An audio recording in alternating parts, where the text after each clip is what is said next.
Codal provisions for beam and slab. Hello everyone, welcome to our class. आज की class में हम discuss करने वाले हैं स्लैब टॉपिक के बारे में। स्लैब हमने क्या है प्रीवियस क्लास में स्टार्ट कर दिए थे एंड इसकी बेसिक इन्फॉर्मेशंस के बारे में भी हमने प्रीवियस क्लास में डिस्कस कर लिए कि जनरली स्लैब क्या होती है, इसको कैसे कंस्ट्रक्ट किया जाता है एंड जो स्लैब होती है कितने टाइप से स्लैब को क्लासिफाइड किया गया है। तो स्लैब के हमने टाइप्स के बारे में डिस्कस कर लिया कि slab are divided in the two part, first is the one way and second is the two way slab. तो हमने यहाँ पे वन वे स्लैब के लिए भी बात की थी क्या फॉर्मूला होता है एंड टू वे स्लैब के लिए भी बात की थी कि टू वे स्लैब का क्या फॉर्मूला होता है। तो अगर हम यहाँ पे स्लैब की डेफिनेशन समझे एंड स्लैब का क्या फॉर्मूला होता है तो हम डिस्कस कर लेते हैं। जैसे अगर हम यहाँ पे स्लैब के लिए बात करें तो slab plate element having depth, जो प्लेट है plate having depth much smaller than it's other to dimensions. इसका जो भी हम यहाँ पे डायमेंशंस की बात करें तो plate elements having depth much smaller than it's other to dimensions is called the slab. और ये क्या कैरी करता है, लोड को कैरी करता है, डिस्ट्रीब्यूटेड करता है लोड को प्राइमरली बाय बेंडिंग। अगर हम यहाँ पे इसमें लोड के लिए बात करें तो ये क्या क्या डिस्ट्रीब्यूटेड कर रहा है, लोड को डिस्ट्रीब्यूटेड कर रहा है एंड किसके थ्रू, बेंडिंग के थ्रू लोड को डिस्ट्रीब्यूटेड कर रहा है। तो ये डेफिनेशंस क्या कहलाती है स्लैब की कि plate elements having depth much smaller than it's other to dimensions and they carry distributed load primarily bye bending. Okay, next हम यहाँ पे इसके टाइप्स के बारे में डिस्कस करेंगे कि स्लैब को कितने कितने टाइप्स में क्लासिफाइड किया गया है। तो first is the one way slab and second is the two way slab. Second is the two way slab. ठीक है, इसको हमने दो पार्ट में क्लासिफाइड किया गया, वन वे एंड टू वे। अगर हम यहाँ पे वन वे स्लैब के लिए बात करें तो इसमें longer length divided by shorter length is greater than equal to 2। ठीक है, greater than equal to 2 is called the one way slab and two way slab की कंडीशंस में longer length divided by shorter length is less than 2। ये क्या कहलाती है two way slab की conditions. One way slab में longer divided by shorter is greater than equal to 2 and longer divided by shorter is less than 2 is called the two way slab. इसमें क्या होगा यहाँ पे, जैसे ये डायग्राम हमने ड्रॉ किया, ये डायग्राम हमने क्या ड्रॉ किया तो इसमें deflection constant deflection constant deflection constant deflection constant deflection along longer span, constant deflection along longer span and parabolic deflection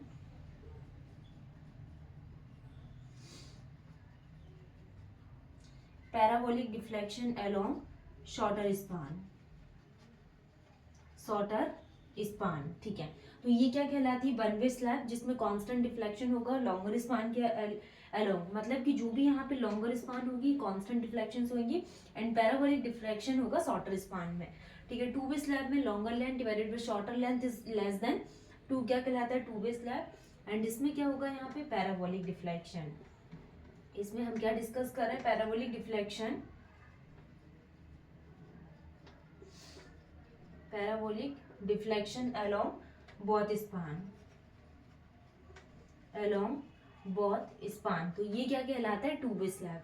तो one way slab and two way slab की सारी कंडीशंस के बारे में हमने डिस्कस कर लिया क्या होता है एंड क्या फॉर्मूला होता है। जैसे कि longer l y divided by l x is greater than equal to 2 and l y divided by l x is less than 2 two way slab के लिए। Constant deflection along longer span and parabolic deflection along shorter span. Two way में parabolic deflection along क्या होगा, both span. ठीक है, next हम बात करने वाले हैं IS code according to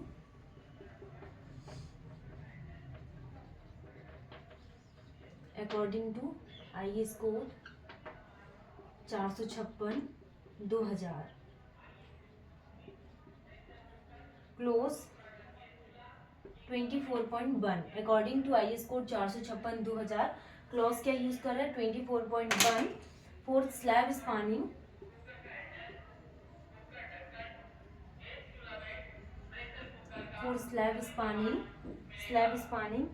in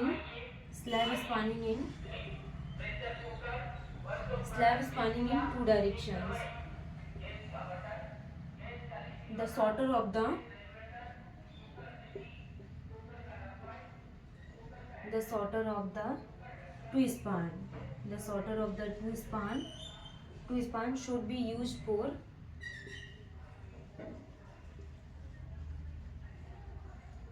should be used for calculating the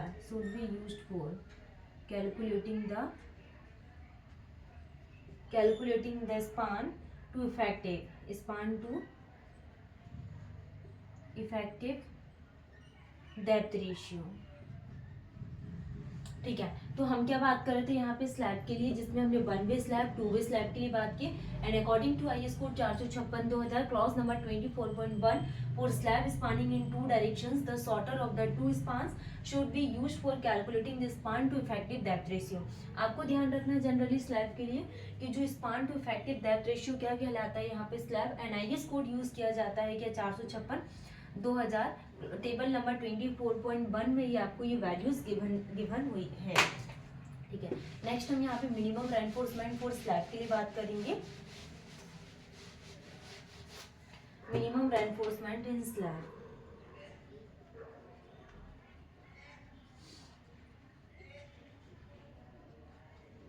minimum reinforcement in slab.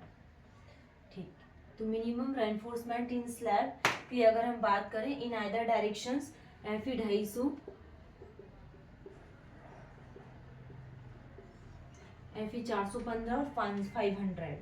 तो FE 250 के लिए हम कितनी वैल्यूज प्रेफर करते हैं? 0.15% of total cross section area, total cross section area. तो 250 के लिए मिनिमम रेनफोर्समेंट स्लैब में कितना प्रोवाइडेड किया जाता है? 250 के लिए 0.15% of total cross section area.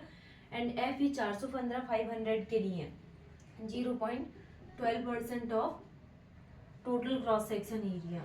0.12% of total cross sectional area. ठीक है, तो ये वैल्यू आपको ध्यान रखना है कि 250 के लिए टोटल क्रॉस सेक्शनल एरिया कितना लिया जाता है? 0.15%. एंड FE 415 500 के लिए 0.12% of total cross section area ये लिया जाता है. अब हम यहाँ पे एक टेबल के बारे में डिस्कस करेंगे कि मिनिमम रेनफोर्समेंट कितना लिया जाता है, मैक्सिमम. नेक्स्ट हम बात करने वाले हैं member, maximum reinforcement and minimum reinforcement. तो first is the members maximum reinforcement,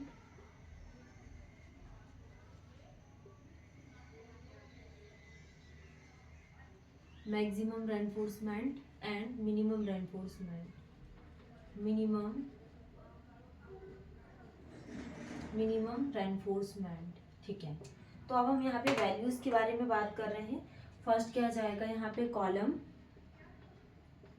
column slab beam. ठीक है, तो ये members maximum reinforcement and minimum reinforcement में वैल्यूज के लिए बात करें तो कॉलम के लिए मैक्सिमम रेनफोर्समेंट कितना लिया जाता है? 0.6% of gross cross sectional area. Gross cross sectional area. ठीक है, तो कॉलम के लिए कितना लिया जाता है maximum reinforcement? 0.6% of gross cross sectional area.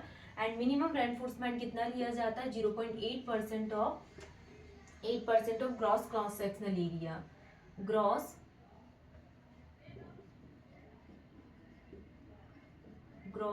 Cross sectional area.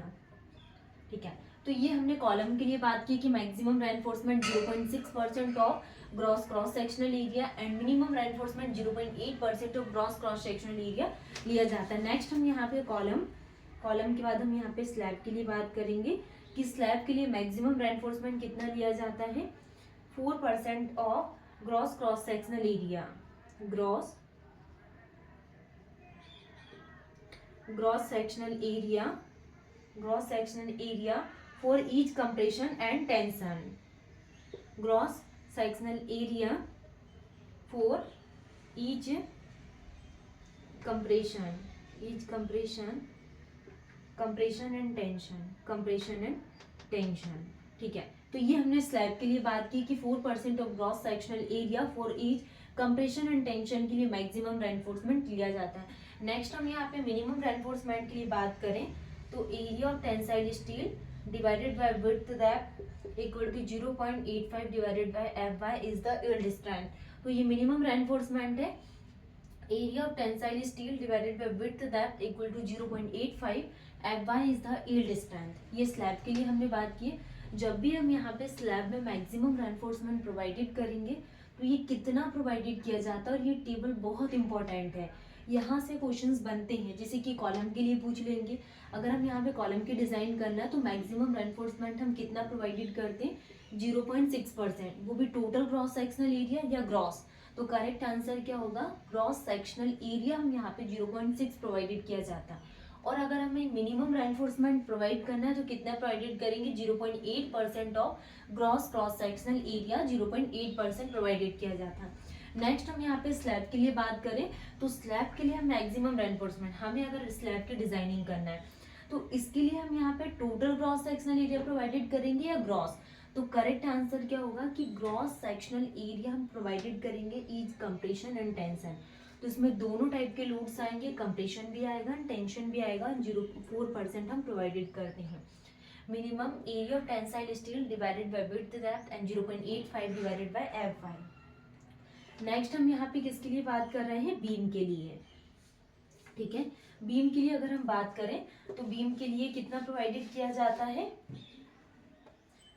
Sorry ये जो हमने यहाँ पे वैल्यूज लिखे हैं ये किसके लिए प्रोवाइडेड किया जाता है, ये बीम के लिए है कि 4% ऑफ ग्रॉस. ये जैसे कि बीम है तो बीम में हम यहाँ पे ग्रॉस सेक्शन एरिया 4%, क्योंकि बीम में कंप्रेशन और टेंशन दोनों प्रकार के लोड आते हैं.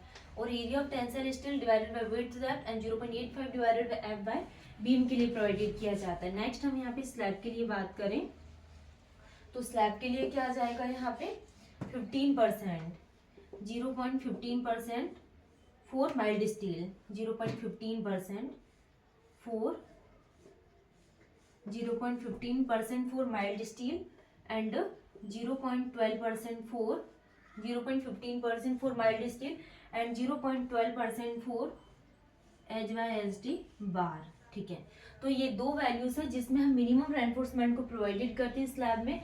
माइल्ड स्टील के लिए 0.15% एंड HYSD बार के लिए 0.12% फॉर HYSD बार के लिए प्रोवाइडेड किया जाता है. 15% एंड 0.12% फॉर HYSD बार के लिए प्रोवाइडेड करते हैं. Hanger bars in beam, hanger bars in beam, hanger bars in beam. ठीक है, अगर हम यहाँ पे बीम तो बीम में हैंगर बार्स कितना प्रोवाइडेड किया जाता है, 0.2% for gross sectional area, for cross sectional area for beam, area of beam. ठीक है, तो slab hanger bars in beam में maximum reinforcement 0.12% for cross sectional area of for beam के लिए प्रोवाइडेड किया जाता है. ठीक है, नेक्स्ट हम बात करने वाले हैं शेयर के लिए.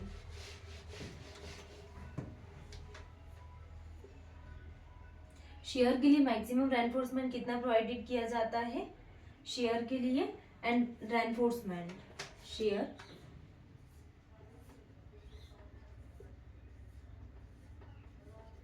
रेनफोर्समेंट के लिए मैक्सिमम रेनफोर्समेंट कितना प्रोवाइडेड करते हैं ये, and minimum reinforcement 0.87 Fy ESB is greater than equal to 0.4 BSB. ठीक है, तो मिनिमम रेनफोर्समेंट कितना प्रोवाइडेड किया जाता है रेनफोर्समेंट के लिए, 0.87 Fy ESB greater than equal to 0.4 BSB. Next हम बात करने वाले हैं साइड फेस रेनफोर्समेंट. बहुत इंपॉर्टेंट है ये side face reinforcement, side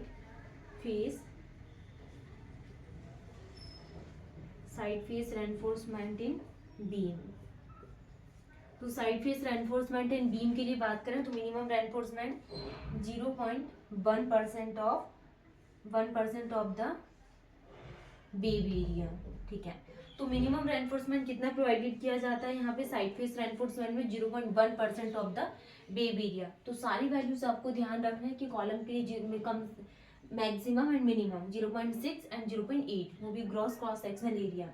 reinforcement 0.87 FY/ASB greater than equal to 0.4 BSB. Slab in beam and hanger bars in beam में 0.2% for cross sectional area of beam. ठीक है, तो ये वैल्यूज है जो बहुत इंपॉर्टेंट है ना, आपको ध्यान रखना है. अब हम बात करने वाले हैं कि मैक्सिमम थिकनेस कितनी ली जाती है. तो हम यहाँ पे मैक्सिमम थिकनेस और मैक्सिमम डायमीटर के लिए बात करेंगे.